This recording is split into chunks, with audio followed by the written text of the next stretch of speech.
Güvenli sürüş teknikleriyle ilgili motorcuların evvela kasklarını takmaları gerekir. Vücut koruyucu yelek bulundurmaları lazım.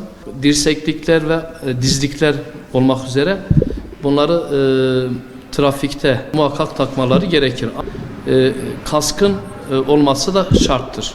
Motorcuların diğer trafikte seyir eden araçlarla aynı haklara sahip olduğunu, trafik kuralları aynı şekilde onların da içinde geçerli olduğunu söylemek istiyorum. Trafikte öncelikle motorcuların emniyet şeridinin ihlali dahilinde olsun, araçların arasında makas atma olsun, kırmızı ışık ihlalleri olsun, hız limitlerine uyulmamaları noktasında bu konuda diğer araçların trafikte seyir halinde olduklarında trafik kuralları nasıl o araçlar ve o sürücüler için kuralların geçerli olduğu şekilde aynı kurallar da motorcular için geçerlidir.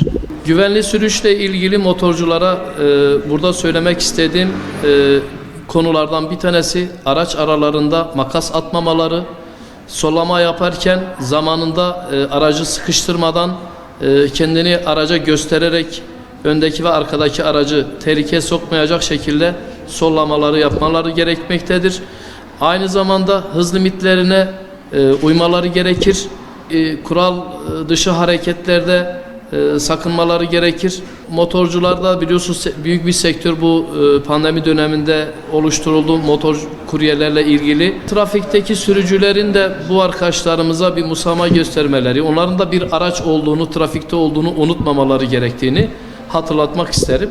Motorcu arkadaşlarımızla bu konuda diğer sürücülere de karşı onların da duyarlı olmasını istiyoruz. Son zamanlarda motor kuryelerinin yoğunlukta olduğunu ve bu motor kuryelerinin birçoğunun sürücü belgesinin olmadığını, bunların birçoğu artık bir sektör haline geldiği için bir denetim mekanizmasının olması gerektiğini düşünüyorum.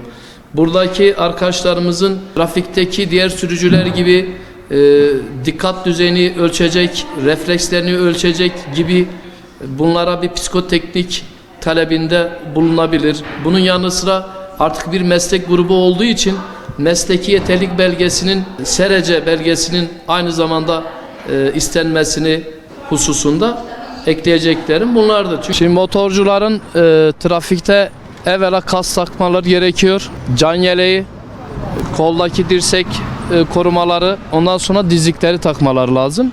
Trafikte bunlar takılması gerekli ve zorunludur. Motorun üstünde sizi koruyacak ekipmanların başka bir şey olmadığını, kaportanın sizin vücudunun olduğunu bunu unutmayınız. Sizi koruyacak ekipmanlar işte can yeleği, dizlik, kolluk ve kasktır. Bunları takmanızı öneriyoruz.